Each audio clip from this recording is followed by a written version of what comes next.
पाकिस्तान की मईशत में इस वक्त हमें कुछ सुस्तरवी ज़रूर दिखाई दे रही है। ख़ासतौर पर हम जीडीपी है उसकी बात कर रहे हैं। 1.7% की तरक्की पाकिस्तान की मईशत में इस वक्त हमें दिखाई दी और मौजूदा माली साल की दूसरी तिमाही में सिर्फ 1.7% की जो तरक्की दिखाई दी है वो एक किसी हद तक क्या परेशान कुन सूरत हाल कही जा सकती है। हमने देखा कि पिछले 2-3 सालों में हालात खासे ख़राब रहे हमारे मुल्क की इकॉनमी के, और फिर उसके बाद हमने सूरत हाल आहिस्तगी के साथ बेहतरी की तरफ जाती देखी है। अब ये जो तरक्की हुई है जिसको हम थोड़ी सी कम तरक्की तस्वुर कर रहे हैं, इस तरक्की का भी बेशतर हिस्सा लाइव स्टॉक और फिर जो सर्विसेज हैं उसके जो शोबों हैं वहाँ से आया है, जिन्होंने कम अफराते ज़र की शरह से फ़ायदा उठाया। ताहम इक़्तिसादी हालात अभी भी हमें कुछ तंग दिखाई दे रहे हैं और बड़े पैमाने पर इस तरक्की के इम्कानात अभी भी महदूद दिखाई दे रहे हैं। तो ज़रई और सनती शोबों को शदीद चैलेंजेस का भी सामना है, जिसमें एक जो बुलंद शरह सूद है जो कि अब किसी हद तक कम हुई है, फिर बढ़ती हुई तवानाई की कीमतें जो कि अब आहिस्ता आहिस्ता कंट्रोल में आ रही हैं, और फिर जो क्लाइमेट चेंज के असरात हैं वो भी अपनी जगह पर मौजूद हैं, जिन्होंने पिछले 8-10 साल में खासा हमें डैमेज किया है। तो अब ज़रा मुख्तलिफ जो सेक्टर्स हैं उनमें कहाँ कहाँ किस किस तरह तरक्की हुई है वो ज़रा आपके गोशगुजार करते हैं। जो एग्रीकल्चर सेक्टर है उसमें इस सेकेंड क्वार्टर में सिर्फ 1.1% की तरक्की हमने देखी है, जो कि गुज़िश्ता साल की इसी मुद्दत में 5.8% की तरक्की के मुकाबले में खासी नुमायाँ कमी है। फिर हम ये देखते हैं कि अहम जो फसलों की पैदावार है उसमें 7.7% की कमी आई है। जो कॉटन की पैदावार है उसमें 31% की कमी है। चावल की पैदावार में 1.4% की कमी है। फिर इसी तरह से मकई की पैदावार 15.4% कम हुई।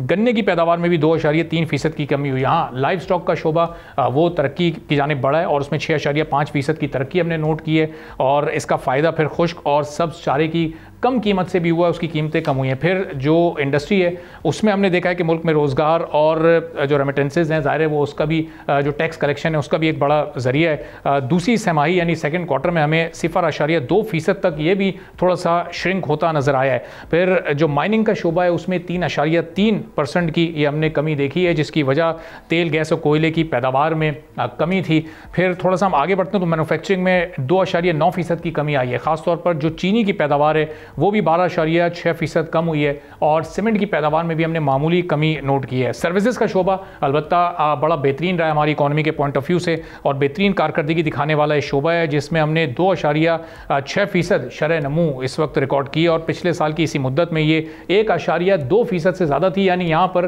तरक्की की रफ्तार बड़ी तेज़ रही है, और इसकी बुनियादी वजह अफराते ज़र में कमी थी जो 29% से अब 6.3% पर आ गई है। अब ज़रा जो पिछले 10 साल में 2015 से 2025 तक जिन ममालिक की जीडीपी के साइज़ तब्दील हुए हैं या बहुत ह्यूज जिन्होंने तरक्की की है और वो किस तरह से की है, इस पर भी हम बात करेंगे। लेकिन पहले ये 10 साल के फिगर्स ज़रा जल्दी आपको चंद ममालिक के बता देते हैं जो दुनिया की 10 बड़ी इकनॉमिक स्टेट्स हैं।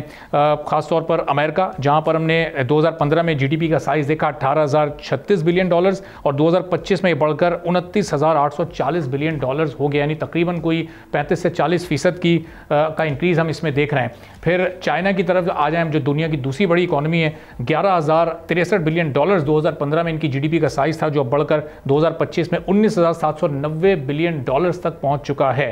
फिर जापान को हमने देखा कि 2015 से 2025 तक कोई ख़ास इनके जीडीपी के साइज़ में कोई तब्दीली नहीं आई, और ये वहीं पर स्टेबल रहे। 4,123 से बढ़कर 4,310 पहुँचा है, जो कि बहुत ही मामूली इजाफा है। फिर 2015 में जर्मनी की जीडीपी $3,357 बिलियन थी, और 2025 में अब ये $4,591 बिलियन तक जा चुकी है। लेकिन सबसे ज़्यादा जो ग्रोथ आई है वो भारत की जीडीपी में आई है, और 2015 में भारत की जीडीपी $2,103 बिलियन थी, जो अब 2025 में दुगनी से भी ज़्यादा यानी $4,340 बिलियन तक पहुंच चुकी है। बरतानिया की जीडीपी हमने देखा $2,858 बिलियन से 10 सालों में $3,685 बिलियन तक का ही सफ़र कर सकी है। इसके अलावा भी फ्रांस, ब्राज़ील और इटली की जो जीडीपीज़ हैं उनमें भी थोड़ा बहुत इजाफा हमने देखा है। तो अब पाकिस्तान ने अपनी जीडीपी को $375 मिलियन से $1 ट्रिलियन पर अगले 10 साल में लेकर जाना है। उसके लिए क्या ट्रैक होगा, कितनी इन्वेस्टमेंट चाहिए होगी, कितनी इंडस्ट्री ने ग्रो करना होगा,